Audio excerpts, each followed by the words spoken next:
The Cadillac CT5-V gets a refresh for the 2025 model year, and in this video I'm going to cover the exterior changes, the interior changes, take it for a drive and see what it's like out on the road, as well as talking about the kind of fuel economy you can expect, and also the pricing and how it compares to the competition.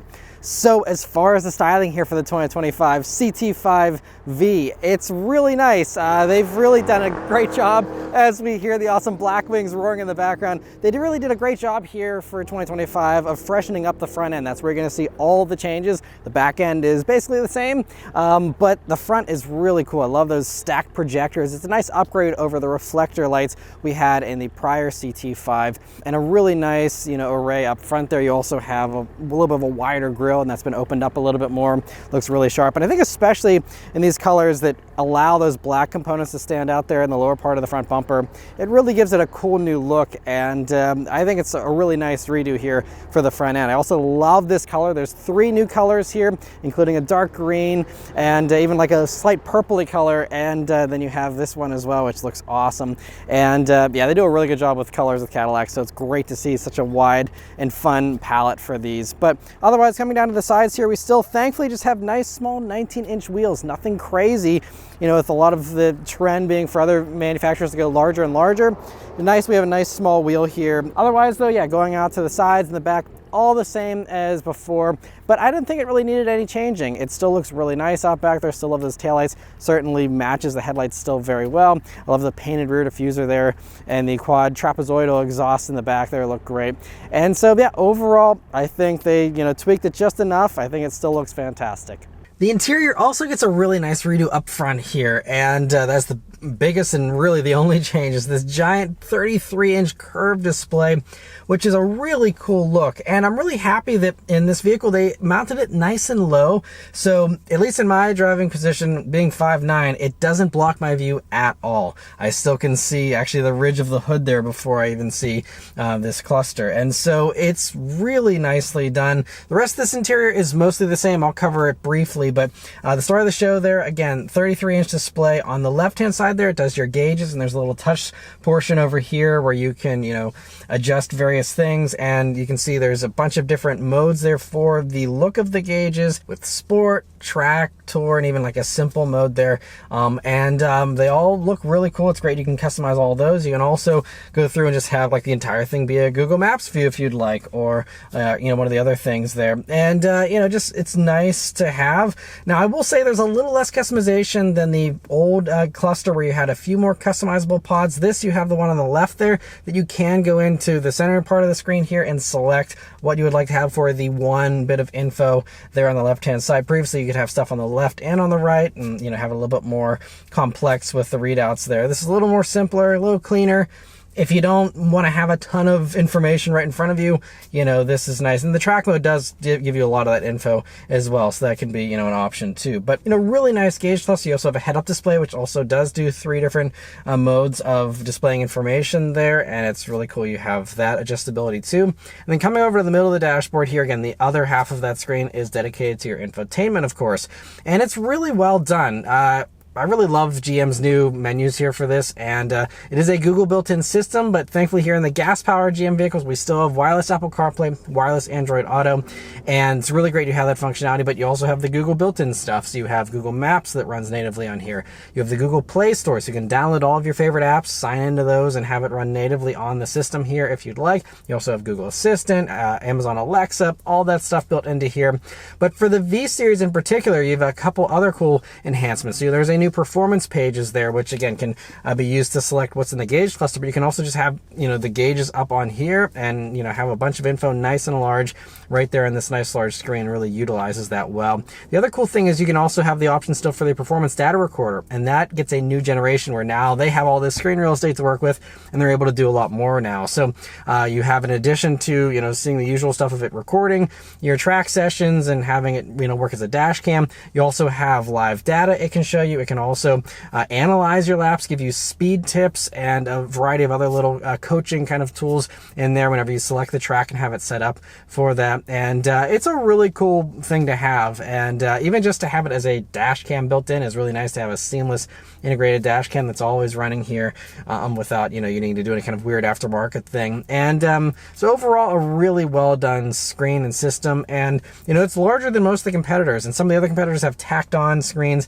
This, I think, is nicer with the integration. I also love how there's this really large hand rest, so you can stabilize your fingers while you're trying to, poke at stuff on the screen. And that is also a differentiator compared to a lot of the other competitors which don't have that. And I mean, this is really large, and it's, nice and softly padded as well there.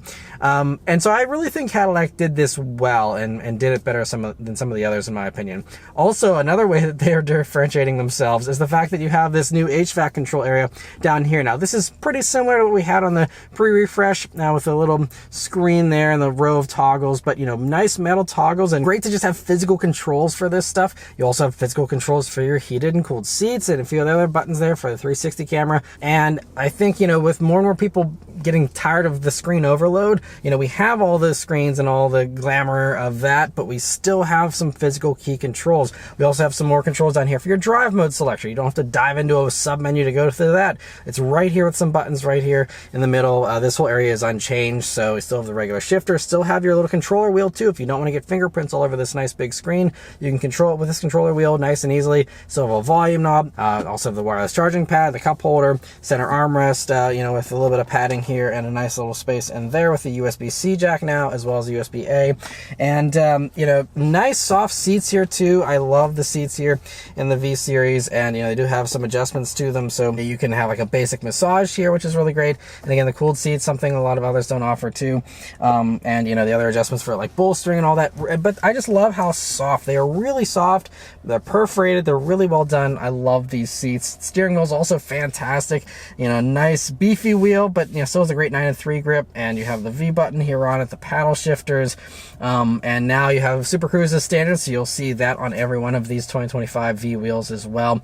And it's a heated wheel and all that. Just really all very, very nice. Other things here, so in the back, all the same, but it's good amount of space. I'm 5'9", sitting behind myself, plenty of room back there. This one also does have the double moonroof option, which is a nice little perk there, especially for those rear seat occupants. They also have their own air vents, power outlets there, and a fold down center armrest with cup holders, and really comfortable and nice back seat. You also have a good sized trunk, in my opinion. Might not be the largest in the segment or anything, but it's a nice large trunk, and should be totally sufficient for those who want to use this as an actual daily driver, of course. And the last little thing to mention though is you still have the awesome AKG stereo in these. They do a really good job with stereos in these Cadillacs, and in all Cadillacs honestly, but especially here in these. I've spent a lot of time with the AKG in prior model years. It remains unchanged here for this one, and really, really well done though. If you are an audiophile, this is a top-notch stereo, and really nice to have. And a lot of these things are all standard too. Previously there was more option packages. Now it's pretty simple and standard, with you really can't balloon the price, and everything kind of comes pretty much fully equipped aside from one platinum package. But overall, yeah, just a really nice interior. But let's start up and go for a drive. The V's always have the key fob that is color coded to the brake calipers, interestingly enough. So a really cool, a splash of color though on the key, and otherwise just a basic Cadillac key, but really nice. And nice to have the V logo there. Of course, it is keyless access, keyless entry, push button start. So you just leave the key in your pocket, hit the engine start button, and it starts right up. All right, so we're gonna start right off with an acceleration here. So let's turn down onto this back road and see how it does. Here we go. Oh, nice little pop. And a really good sound out of this engine still. So mechanically, the CT5Vs are the same. So if you're familiar with these, no changes, but still really good. And I'm so happy we have these motors continuing on. So we have the 3-liter twin-turbo V6 engine. It has 360 horsepower, 405 pound-feet of torque. 0 to 60 time, we actually had a V-Box going here. I was riding along with Jared from Car Buzz, and we actually clocked our own 5.21 seconds 0 to 60. 60 launching this here with a brake torque launch that Jared was doing. And so, you know, that's an actual observed 2-day 0 to 60 time. I'm sure with PTM and, you know, some better conditions, you might even be able to get a little bit quicker, but we are in the all-wheel drive version here. You can still get these with rear-wheel drive or all-wheel drive. So with all-wheel drive, these weigh about 4,144 pounds. They're just under 4,000 if you go for the rear-wheel drive version. But it sounds so good.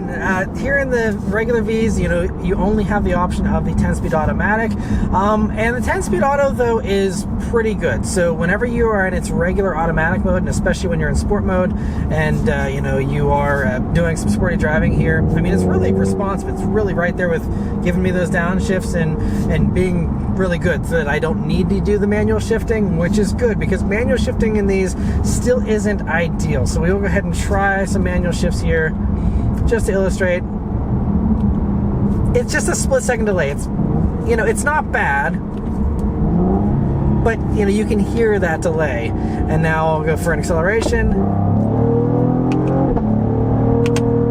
Like, see, I can literally pull my hand away and be back here with my hand by the time it actually is completing that shift. And that was full throttle, by the way. We weren't doing half throttle or anything. So, you know, it's still not a great automatic for manual shifting in my opinion. But again, I think you just leave it in the regular, you know, drive mode.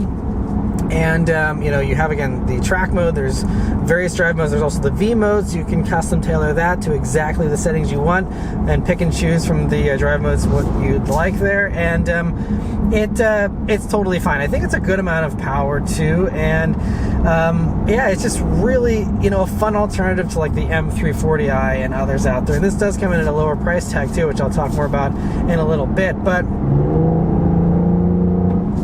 really nice sound, and I could just, yeah, I've always loved these. Back in 2020 when I first reviewed the CT5-V, I said it was the underrated Underdog. You know, it's just, these don't get a lot of limelight and a lot of love, and I don't know why. I mean, I guess it just lives in the shadow of the big brother, the Blackwing, but this is a fantastic car in its own right as well. And so we're coming up to some wonderful twisty roads here, so we can talk about the handling, which is also really good. I mean, even whenever you're not attacking a back road, just cruising here, I mean, these roads are pretty well kept here, but you know, it's really smooth for the ride. We are in sport mode here, and it's not stiff or anything. We do have magnetic ride control 4.0 here in these as standard. Brembo brakes up front is standard as well, and it feels really good. I mean, nice tight corners here, and you know, Michelin Pilot Sport floor tires, and now it says Performance Shift Active because it's sensing the G's here from we go around these corners. So now it's going to go ahead and give me some,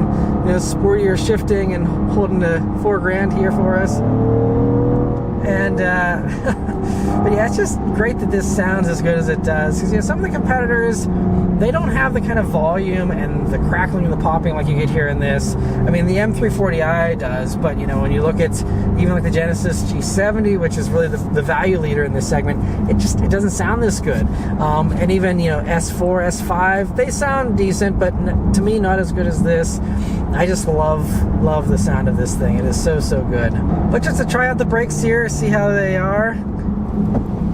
Nice and responsive, and again, performance shift is active once again because it sees the aggressive braking there. So yeah, the Brembo's up front there. The rotors are a 13.6-inch rotor. We have 12.4 in the rear, so some nice and stout brakes. I mean, you know, I know, you know, might be some marketing speak, but they really say how the V's really earn that badge, and it isn't just an appearance package. It isn't just, you know, something they slap on, you know, very carelessly. It's serious. You know, this is still a really stout performer, even though it's not the Blackwing that gets all the love and attention.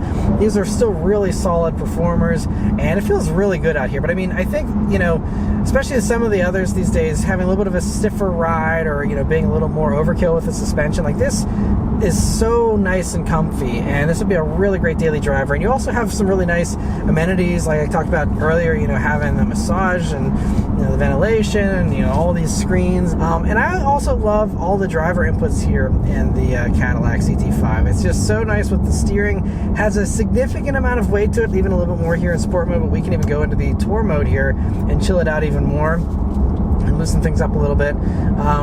But, you know, it's just really just smooth, and just feels good. It feels like it's connected. It does feel sporty still, and feels like you're driving a sports sedan. Throttle response is really nice and responsive. Brakes also are really good. Nice bite towards the top of the pedal, but not quite as touchy as a BMW M brake in my experience with those being really touchy. Mercedes brakes are also a little bit wonky sometimes. This is really consistent, feels really good and reassuring though.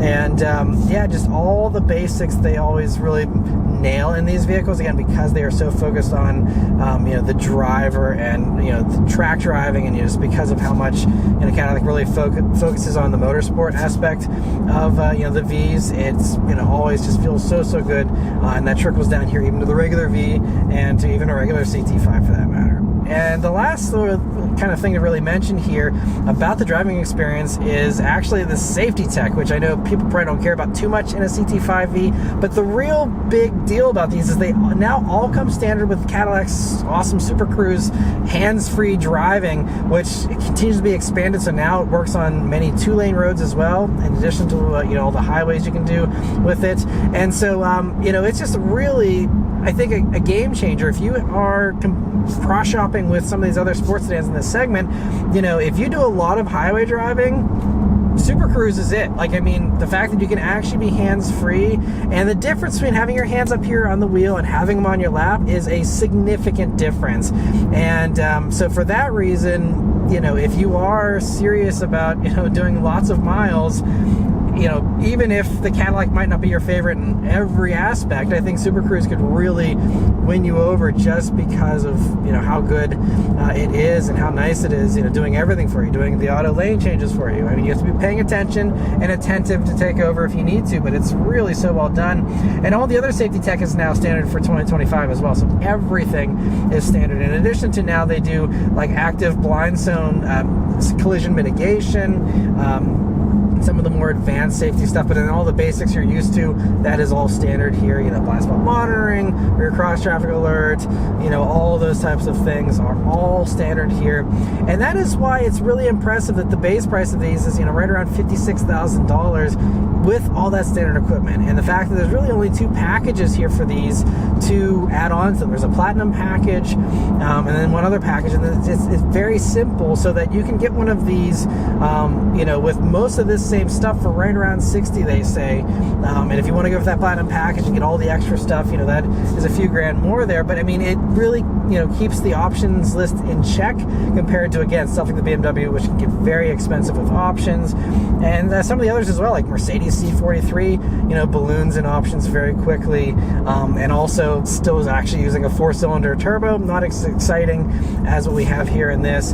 And so yeah, I think that this is definitely one of my favorites. And I haven't driven the brand new M340i, but from my experience driving one that was a couple of years old, this is, to me, just especially now in 2025, having the big screens, having the nicer tech integration, in my opinion, than BMW's new system, and just having the kind of the unique thing of having a Cadillac as well, not being like every other 3 Series on the road, I think is also something that, to me, actually adds appeal to not have another M340i like everybody else.